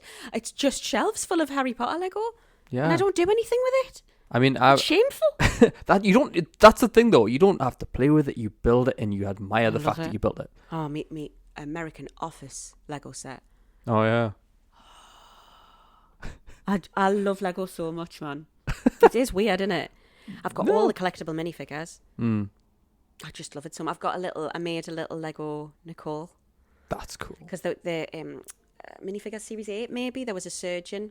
So I took the head and hands off the surgeon, put white hands on for gloves, and then can't remember. It's one of the Majestic's faces, but it's got my beauty spot on. So it's red lipstick and a beauty spot, and then Tinkerbell's hair. So it's like the yellow bun. So that's my little Lego Nicole, and she's on my mirror in my dressing room. Have you got a hospital still? No, but I could make one like that. I feel like you're gonna need one, and then you can have everyone round for like drinks from the show and be like, I made you in this Lego hospital, and then everyone will think you're a bit nuts. They already do. I spent loads of time at Christmas. You know, when there was like an AI thing that made the Funko Pops. Oh, so you could yeah. put like yeah, different yeah. prompts in, and it would give you them. I did the whole cast of Casualty. That's cool. But I'd only been there 3 months, and I think people were like, why have you done that? But they looked sick. Like legit. So good. So yeah, I would like to make all of the people from That's Casualty cool. and Lego. Do you collect the Funkos as well, do you? There's quite... Well, I have some, Yeah. just specific ones. Usually it's my OTP. We're about to get into like dark territory when I say OTPs, but never mind. I have them. But I've only got maybe like 6, 7, 8. My best friend in her living room has 300. Jesus Christ. There are so many eyes That's a watching lot. it eat. Yeah. Fuck yeah, I didn't think of that. It's Yeah. really, it's like, whoa. But yeah, so I've only got like my pairings. So I've got my Good Omens ones, and I've got Nice. I'm sure I've got 2 other boys that kiss. Oh, Sirius and Remus. Oh, okay. Fair enough. Nice. I'm gonna make you slightly jealous. I actually have a real Funko of me. It is. Did you do the custom online thing? So my brother did it for Christmas and got it all the way here from America. I am in more or less what I'm wearing now, except instead of shorts, I'm wearing just like black jeans and stuff. And I have my ginger beard, the glasses. I'm holding a lightsaber and a gaming controller in one hand. I'll show you a picture afterwards, but it's so cool. I absolutely love it. So, you know, if they ever release a Casualty line, they should release a Casualty line. Maybe you'll get your own. I don't think there's much of a crossover for... Hey, you never know. Yeah, that could be the thing, man. They didn't do Our Flag Means Death ones. They're not doing Casualty. Yeah. Do you know, there's loads of shows I wish they would do them and they don't, and it pisses me off, man. I've got Succession ones, though. They do. I haven't I've actually got watched me that yet. little I've heard Roman it's good. I haven't watched it yet, but it's on my list. Yeah, I know. No. I didn't want to mention that before we did the podcast. But Sammy, I asked this last question to the last few of my guests because I think the whole podcast is about people's stories and how they've become more than what the average person is. Let's just say, to put it bluntly. So my final question to you is, and you can answer this however you want, is: do you consider yourself a successful person?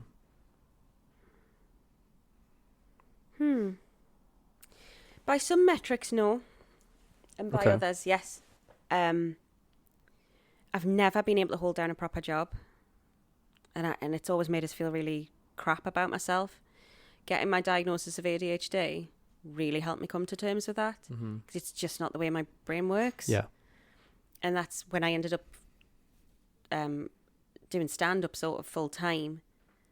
It felt right. I was like, so I can hold down a full-time. It just has to be the right job for my broken brain. Yeah. Which is why you find so many other people with ADHD in comedy, because it totally suits our brain. Yeah. When I was working in a call centre, I didn't understand why it was getting to me in ways that it didn't get to other people, where I felt like I was losing the plot. And I was like, why can't I do this? Like, I should be able to do this. I did well at school, and I can't work in a call centre. I don't understand.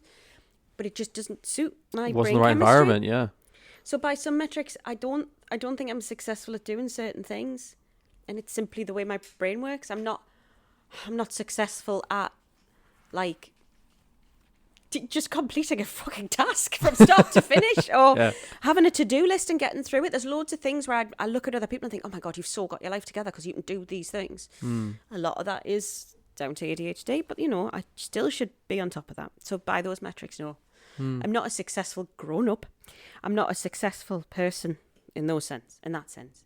However, on the flip side of that coin, I'm doing the job I wanted to do when I was little. I'm doing the thing I've always loved. It's taken a while for us to get back there. But I really love my job. And I know a lot of people who don't. And I think that's really rough. Yeah. It's really hard, and it's a really hard thing to get out of. Like, that's not your fault. I've had jobs I hated, and I had no other option. I had to do the job. That's life, innit? So I think I would say it's lucky. I don't think it's anything from me. Getting this Casualty job was luck. It was luck. It's all luck. Particularly with acting, particularly with unpredictable careers. Yeah. There's a reason actors are superstitious. Yeah. It's the same reason fishermen are. Like, it's fucking unpredictable. Yeah, yeah. You're absolutely at the mercy of other people or nature. So I would say that a great deal of the success I have has nothing to do with me. But the one thing I would say I am a success at, and this is hard for me to say, is I didn't give up. Yeah. And I could have really easily. Mm-hmm. And I possibly should have, but I didn't give up. Yeah. I always held that. Even 4 years ago when I made peace with the fact I was never going to act again, and I did during COVID, I had like a whole thing where I was like, I got all my memories out and looked at everything, and I was like, I'm so fortunate to have had that. I just needed to accept that it's in the past, it's over, and these are lovely memories. Yeah. I still kept auditioning. I still kept trying. I still thought, yeah, well, I might do the odd little job. That would still be nice. Or I never thought it was going to be like me bread and butter or whatever. But it didn't stop. Mm-hmm. I'll never give up. I think consistency in anything just wins out. And I think that is probably the best message to give people is if there's something that isn't quite working but you really want to do, consistency will win out every time. But just also, don't like, stop. The joy that I got from stand-up, having that outlet to perform, even when I was just doing 5 minutes at open mic nights. Yeah. You might never get beyond 5 minutes at open mic nights. Doesn't mean you can't not do, like, still do it. Yeah. Still go and enjoy it. Enjoy the culture. Enjoy the friends you'll make. Enjoy meeting like-minded people. Mm-hmm. You don't have to look at it as a means to being famous. Do it because you love doing it. Yeah. It's an outlet. It's a creative outlet. It's the same as painting Warhammer figurines or doing me Lego or knitting or anything where it's just an outlet for that, whatever that feeling is. Yeah. Just do it. Stop looking at fame and celebrity as the goal. It isn't, as long as you're enjoying yourself. Yeah. Yeah, you might still have to keep another job, but at least you get to do that cool thing. Yeah. True expression, in my opinion, is the opposite of depression. And I love that phrase. I think that sums up everything that you've done quite nicely, actually. I think, yeah. So, listen, Sammy, where can people follow your journey? Where's the best place to not send you creepy DMs? Where can people find you? Well, I was going to say follow me on Instagram, but yeah, I do. I mean, send us a message, sure. I will probably respond, but don't send the creepy ones. Instagram, I'm Sammy Tinks, SammyTinks. I'm on Twitter, X, Sammy T. Dobson, I think. And watch Casualty because it's really good, you know. It's probably not what you think it is. It's not what it was. Watch Casualty.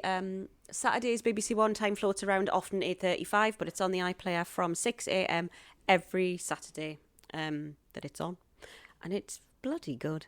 It's a great show. I love it. And I've loved watching a few clips to come back because I haven't watched it for a while, but obviously interviewing you, I went and watched a few clips and I was like, I miss this shit. I miss the drama of a hospital. It's addicting, isn't it? Oh my God, yeah. It's I addicting. get to like stitch people up and stuff. Oh, it's so cool. Covered in fake blood and yeah. Love it.